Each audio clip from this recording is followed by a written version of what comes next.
Hello there, folks. I'm back again with another Halloween-themed speed paint for you guys. And as you probably were hoping for, I'm finally doing a Ghost-type Pokémon-themed speed paint. Instead of just drawing Ghost-type Pokémon, though, I'm going to do something a little bit more character designy. Today, I'm going to be designing myself in some outfits inspired by various Ghost-type Pokémon that I really love. So, without further ado, let's go see those designs.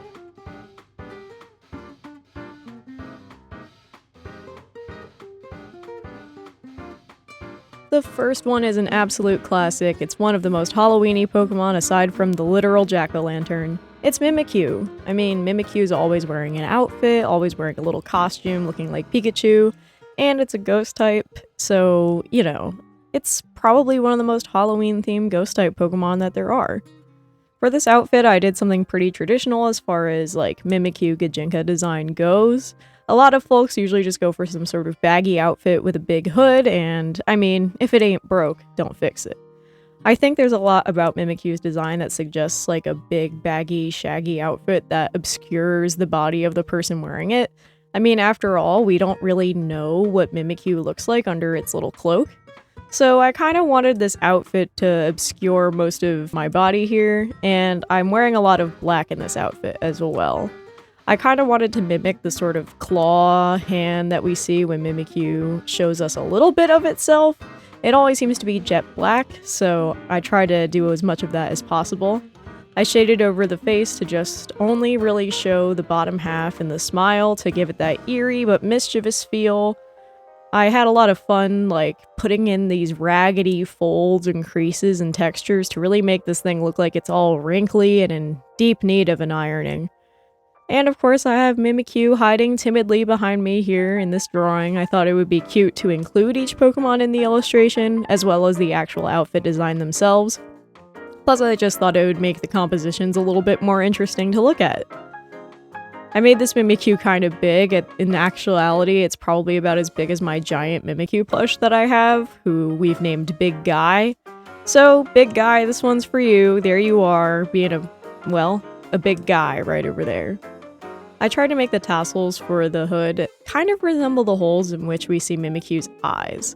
I mean, we don't really know what their color is. There's a lot of, like, weird inconsistency with that, whether they're sometimes purple in the anime, sometimes they're yellow when they're angry or agitated, and sometimes we just see that black hole and we just assume that's where the eyes are, so there's a lot of weird stuff going on with there, but visually I wanted to represent that bottom half of Mimikyu without actually just straight up drawing a face on the bottom half.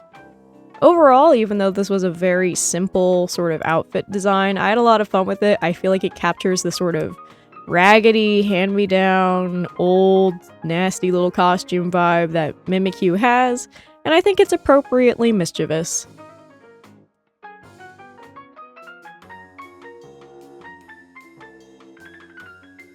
Next up, we have one of my personal favorites. It's Jellicent, specifically male Jellicent. I don't really have strong feelings about female Jellicent, but male Jellicent is this beautiful blue color and it has that goofy looking mustache. I just think it's a wonderful little Pokemon and very underrated. I don't see anybody really talking about this guy and I just really like him, so I thought it would be fun to make an outfit designed based on Jellicent.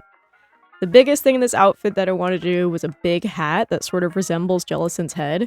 After all, I wasn't sure really how else to incorporate the big round shape of Jellicent without doing something like a ballroom gown, which I didn't really feel like drawing.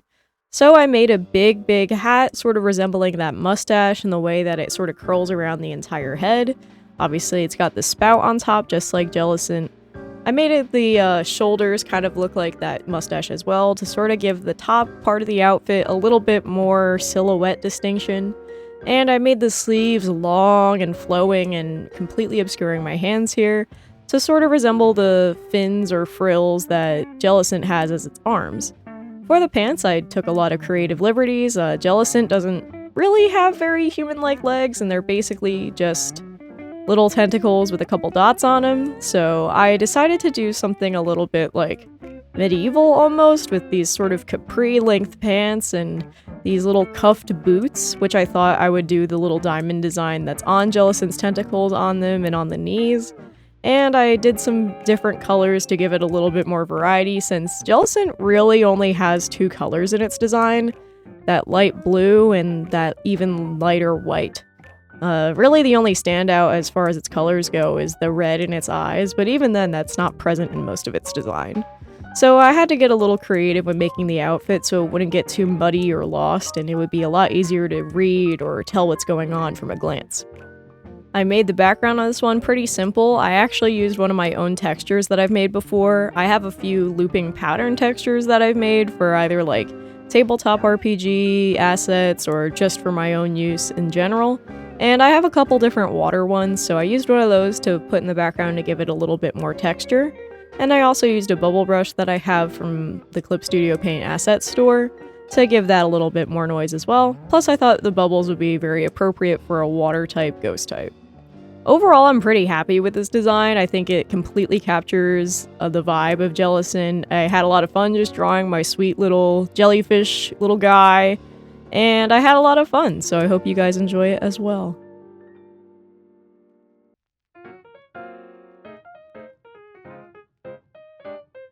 And last, we actually have a shiny ghost-type Pokemon. It's shiny Hisuian Zoroark.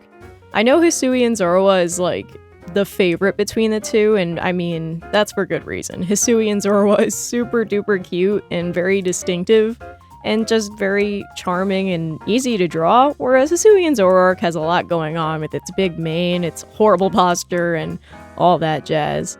And while a lot of people really do like the shiny for Hisuian Zorua more than they like it for Zoroark, I think I like them both about equally. I just love that brilliant purple or violet that's brought to the palette, and I just think it's really cool, so I wanted to draw a shiny Hisuian Zoroark for this video. For the outfit, I kind of wanted to stray away from the Legends Arceus sort of style people usually draw when they do outfits inspired by Hisuian Zoroark. I mean, after all, that's the game it was introduced in, and there's a lot of like clothing you can wear that's themed around it. So I didn't let myself look up what any of those clothing assets were, because I didn't want to go too close to them. I really wanted to just let my memory try to take me where to go for this one. And so I basically did the mask from memory, I did the outfit sort of from memory. I really tried to not make it look like the kimono sort of vibe that we see in Legends Arceus. I wanted it to look a bit more like a different raggedy sort of outfit and something a little less formal or festival appropriate. And it was a lot of fun trying to figure out, like, what I could do to make this composition good. I had a lot of mixed feelings about where to put myself or where to put Zoroark in this composition. You'll probably see me rearranging the sketch a lot, trying to figure out what to do. Overall, I'm pretty happy with where everything ended up. I feel like there's some very interesting bits of negative space around, like, the tendrils or the tails in the mane. It was just a lot of fun. It was a very silly little time. I mean, I didn't mean to, but for all 3 of these illustrations, I ended up covering my face. At first, it was just going to be a thing I did for just Mimikyus, but then I realized the big hat for Jellicent would be an appropriate thing, and I didn't want to have to deal with tangents of the head and that. And then by the time that 2 out of the 3 had the covered face, I was like, okay, I'm gonna try to do that for all of them. So this one was a bit of a challenge to try to figure out how to draw the mask without just straight up drawing me wearing a mask. And also to cover up the face and the eyes in a way to make it more cohesive with the other 2 in this set. Overall, even though this one was probably the most challenging, I had a lot of fun with it. I mean, I love shiny Hisuian Zoroark. It's always a lot of fun to draw its big, swirly mane, and I always have a lot of fun with these nice purple colors.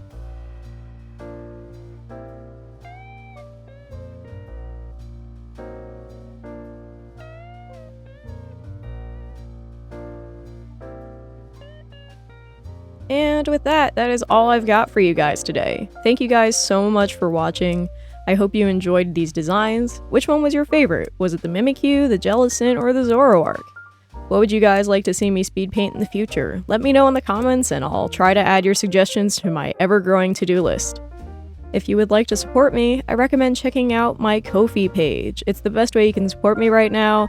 I'm trying to save up so I can move or maybe afford a house in the future with my girlfriend Hazel, so any way you can support me would really help. I have commissions open on there as well as monthly memberships, so be sure to check it out.